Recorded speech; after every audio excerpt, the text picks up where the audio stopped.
Okay.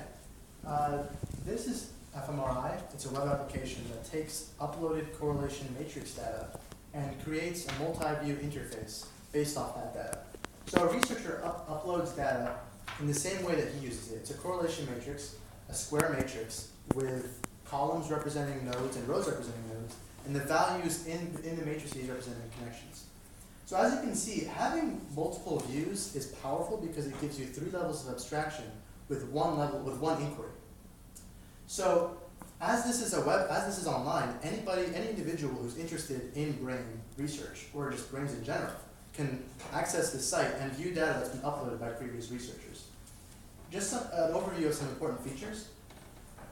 There's 2 ways to select a node to focus on. So for example, the first one is mousing over and clicking. So for example, I'm going to look at the right cingulate gyrus.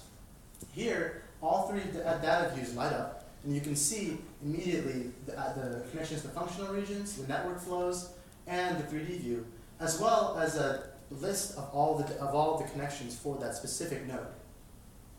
There's the second way is after we clear it, we can do a dynamic query. There's an autocomplete search function that lets you choose, for example, I'm going to search the right caudate.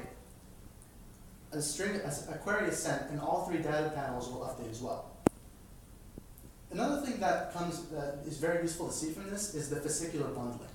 In the brain, there are sort of like fiber optic cables that flow through the brain, and you can see these kind of fiber optic cables flowing in the 3D view as well as in the 2D view. And another important thing to realize is the colors that we are displaying.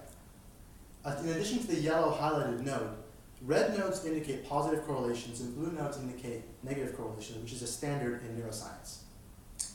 Finally, we use the idea of line width, where we threshold significance of correlations based on the width, with higher correlations having a higher line width, with smaller correlations having a smaller line width. So our solution was designed with the following scenarios in mind. For meeting with the researchers, we had the impression that this tool should address some of these use cases. Our first use case is Gabriel. So Gabriel is a neuroscience student. He wants to explore the brain, specifically the amygdala, but he's never interacted with the amygdala specifically.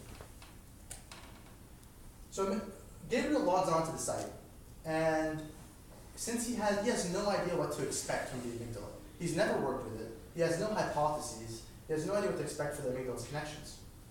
So as he goes in, he views the data sets already uploaded by researchers, since he doesn't have any data of his own to upload. After selecting the atlas, he goes over to the interface view, and he can immediately see that the left amygdala and the right amygdala have 2 of the strongest correlations in this brain, labeled up there, which shows that this is a good subject to study for amygdala correlations. So he first searches for the right amygdala, the left amygdala. As he searches for the left amygdala, he uses a 3D view for exploration. It gives him a structural anatomy which he's used to, but he also sees a fascicular bundling that he hadn't expected. For example, the left amygdala has a strong correlation to the right hemisphere, as a lot of its correlations flow to the right. This piques his interest, and it's another inquiry that he's opened up another point of inquiry. And he can interact with this model by rotating, zooming in and out, and mousing over a connection that he's interested in. Additionally, he can toggle the axes on and off if he considers them to get in the way of his research, and he can turn on a mesh, a 3D structural anatomy mesh, that allows him to reorient himself and understand where he is in the brain. This power to remove noise or add in certain features that he thinks will be helpful for him gives him a very powerful tool to explore the brain. So now that he's explored the left amygdala, he wants to go check out the right amygdala. So he clears his selection, and once again types in right amygdala. And this time something interesting pops up. So after he queries for the right amygdala, he sees that the right amygdala's highest correlation is the right caudate. This is interesting because Gabriel has actually been studying the right caudate extensively, and he knows its functions. So now he's opened up another point of inquiry as to why the right amygdala and right caudate are so functionally correlated, and what this could mean for the functional role of the amygdala. So as Gabriel closes the tool, he came in with 0 understanding of what the amygdala does in terms of function. And he leaves the tool with an understanding that it has a flow of correlation to the right hemisphere for the left amygdala. And for the right amygdala, he knows the next point of inquiry, the next step of research, is to research how the right caudate and right amygdala function together.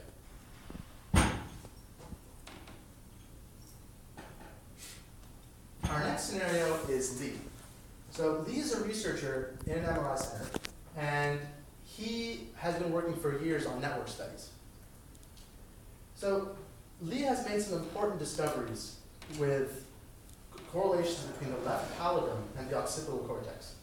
And he is very interested in using fMREYE as a quick visualization tool to share this discovery with fellow researchers. So after he uploads the data that he used in his study, he uploads the data, selects the appropriate atlas for mapping, and he goes to the interface. As he enters the interface, he searches for left pallidum to display it. And as he's doing so, he decides that the 3D view has extra noise. He doesn't need the structural anatomy to show network flow. The 2D view the 2D view has no depth, so the network flow is immediately seen across the brain. So as he realizes this, he decides to use the swapping function to swap the views and make the 2D view his main view. In doing so, he realizes that his hypothesis of left pallidum correlations to the occipital cortex are true. He sees it visualized. Additionally, something he did not even see in his correlation data is the left pallidum also has a flow of correlation to the right frontal gyrus. This is something that he hadn't realized before through his matrix. And excited, he immediately wants to share this to all of his fellow researchers. So he goes over and takes a screenshot of the flat view to share, and he can send this image as a URL to his fellow researchers and say, look what I found, let's talk about this tomorrow. So with this rapid visualization tool, you can immediately see network flows as well as confirm hypotheses and discover new inquiries. Finally, the collaboration given by quickly screenshotting and sharing data allows for immediate discussion about what the next steps are for researching a subject. And our final scenario is Kim. So Kim is a brain imaging expert, and she is part of a breakthrough team that has used functional MRI data, functional regions, to hypothesize functions for certain nodes. And as her team has progressed, they've reached a study on the amygdala. Specifically, they want to see connections between the amygdala and the temporal lobe. The temporal lobe is involved in correlations with emotion, processing of sensory input, and retaining visual memory. The importance of the connection to the amygdala is that the amygdala is correlated to the emotion of fear. So research in this could be very useful for Kim and her team. So she uploads the results of her study. And once again, she selects the appropriate atlas to map her data. And she moves on to the interface. Now, Kim has used fMREYE extensively. She understands which visualization will best represent her data. In this case, when she queries for the amygdala, when she looks at the right amygdala, she sees that the 3D view isn't sorted by functional regions. So since her inquiry is on functional regions, it's not a useful view at the moment. However, the 2D view as well is not sorted by functional regions. She knows that the abstract view gives a clear representation of mapping by functional regions. So she switches over to the abstract view, and immediately her eyes are drawn to the top right, which is the temporal region. And she immediately sees there's a strong connection of 5 well-correlated nodes in the temporal lobe. Satisfied with the right amygdala, she moves on to the left amygdala.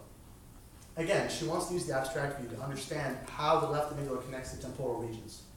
So as she loads the left amygdala, she also sees that in the top left, the left temporal regions are also lit up. And another interesting thing is that there's more positive correlations in this one. So again, she's excited, and she takes a screenshot of this and sends it to her lab. And again, she brings up the fact that we need to discuss this. This is an important discovery that we've made. Let's see what we can do now. Now, Kim came into this tool with a specific goal in mind. She came in with a plan that she wanted to come in, view how the amygdala connects to the temporal regions and share this data. And in doing so, this tool gives her that rapid visualization that she can immediately understand which visualization is best for her for this inquiry. And again, the collaboration is extremely important in terms of being able to quickly share data about the discovery. Now, in all three scenarios, the important thing to realize is that this was not an end-all tool. This tool opens more inquiries for research. It's not meant to finalize research, it's meant to find new areas to explore in the brain in terms of functional connectivity. Now, I'd like to transfer over to